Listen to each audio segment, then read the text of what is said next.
Hi friends, ಸೊಪ್ಪು ಚಟ್ನಿ ಹೆಂಗೆ ಮಾಡೋದು ಅಂತ ಹೇಳ್ಕೊಡ್ತೀನಿ. ಫಸ್ಟ್ ಈರುಳ್ಳಿ, ಮೆಣಸಿನ್ಕಾಯಿ, ಹುಣಸೆಹಣ್ಣು, ಟೊಮೊಟೊ, ಬೆಳ್ಳುಳ್ಳಿ,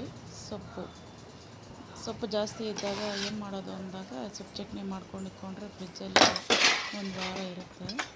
ಅದಕ್ಕೆ ಇವಾಗ ಒಂದು ಗ್ಲಾಸ್ ನೀರು ತಗೊಂಡು ಅದಕ್ಕೆ ಬೆಳ್ಳುಳ್ಳಿ, ಈರುಳ್ಳಿ, ಮೆಣಸಿನ್ಕಾಯಿ ಮತ್ತು ಇವಾಗ ಸೊಪ್ಪು ಹಾಕ್ಕೋಬೇಕು. ಅವೆಲ್ಲ ನೀರಲ್ಲಿ ಹಾಕಿ ಸ್ವಲ್ಪ ಸೊಪ್ಪು ಹಾಕ್ಕೋಬೇಕು.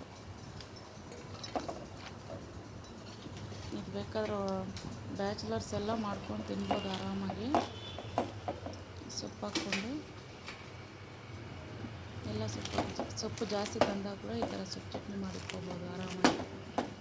ನೀವು ಬೆಳಗ್ಗೆ ಆಫೀಸ್ಗೆ ಹೋಗ್ಬೇಕಂದ್ರೆ ನೈಟ್ ಮಾಡಿಕೊಂಡು ಈ ಥರ ಎತ್ತಿಟ್ಕೊಂಡ್ರೆ ಸಾಕು. ಇವಾಗ ಅದೆಲ್ಲ ಬೆಂದಮೇಲೆ ನಾನು ಟೊಮೊಟೊ ಹಾಕ್ತಾಯಿದ್ದೀನಿ. ಯಾಕಂದರೆ ಬೇಗನೆ ಬೇಯಲ್ಲ ಸೊಪ್ಪು, ಅದಕ್ಕೆ ಅಂದ್ಬಿಟ್ಟು ಟೊಮೊಟೊ ಹಾಕ್ತೀನಿ. ಟೊಮೊಟೊ, ಸ್ವಲ್ಪ ಹುಣಸೆಹಣ್ಣು, ಉಪ್ಪು ಹಾಕಿದ್ದೀನಿ. ಉಪ್ಪು ಹಾಕಿ ಇವಾಗ ಮಿಕ್ಸಿ ಅದು ಚೆನ್ನಾಗಿ ಬೆಂದಮೇಲೆ ಅದನ್ನು ಎತ್ತಿ ಮಿಕ್ಸಿಗೆ ಹಾಕ್ಕೊತಾ ಇದ್ದೀನಿ. ಯಾಕಂದ್ರೆ ನನಗೆ ಬಸಿಯೋಕ್ಕೆ ಬರೋಲ್ಲ, ಅದಕ್ಕೆ ಸುಮ್ಮನೆ ಒಂದು ಸತಿ ರುಬ್ಕೊಂಡ್ರೆ ಸಾಕು. ಜಾಸ್ತಿ ರುಬ್ಕೋಬಾರ್ದು, ಸುಮ್ಮನೆ ಗ್ರೈಂಡ್ ಮಾಡ್ಕೊಬೇಕು ಅಷ್ಟೇ.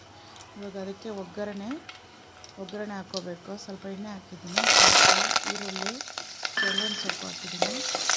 ಅದನ್ನು ಚೆನ್ನಾಗಿ ರೋಸ್ಟ್ ಹಾಕಬೇಕು ಈರುಳ್ಳಿ, ಇಲ್ಲಾಂದರೆ ಚೆನ್ನಾಗಿರಲ್ಲ. ಹಂಗೆ ಹಾಕಿದ್ರೆ ರೋಸ್ಟ್ ಆಗಿದ್ದರೆ ತಿನ್ನಬೇಕಾದ್ರೆ ಸ್ವಲ್ಪ ಇವಾಗ ರುಬ್ಬಿದಂತಾಗ ಸ್ವಲ್ಪ ಸೊಪ್ಪು ಚಟ್ನಿ ಹಾಕಿ ಚೆನ್ನಾಗಿ ಅದನ್ನು ಕಲಿಸ್ಕೊಂಡು ಒಂದು 5 ನಿಮಿಷ ಸ್ಟವ್ ಮೇಲೆ ಬಿಟ್ಬಿಟ್ಟು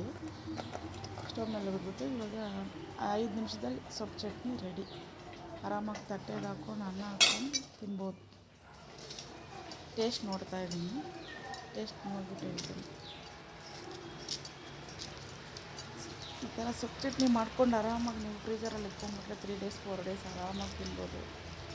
ಇದು ಕೆಟ್ಟೋಗಲ್ಲ. ಇದು ನೀವು ಫ್ರಿಜ್ಜಿಂದ ಎತ್ತಿದಾಗ ಸ್ವಲ್ಪ ಕಾಯಿಸ್ಬಿಟ್ಟು ಮತ್ತು ಇಟ್ಕೊಂಡ್ರೆ ಸಾಕು. ಇಲ್ಲಾಂದರೆ ನಿಮ್ಗೆ ಎಷ್ಟು ಬೇಕೋ ಅಷ್ಟು. ಸಬ್ಸ್ಕ್ರೈಬ್ ಮಾಡಿ ಫ್ರೆಂಡ್ಸ್.